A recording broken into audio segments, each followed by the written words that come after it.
Hey guys, welcome back to another video with the Essence Sphere. In today's video, we are going to be building and reviewing Bag 3 for the LEGO Celebration Ferris Wheel set. As you can see, so far we finished the Ferris Wheel and we just have the fireworks left to do. And it's looking really cool so far, so remember to smash that like and subscribe button for some awesome videos with the Essence Sphere. And here's the time lapse for day 3.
Hey guys, so that was the time lapse for the third and final day of the LEGO Celebration Ferris Wheel set.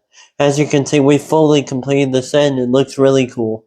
If you want to see a full detailed review of this set, come back tomorrow and we will do a review of the set.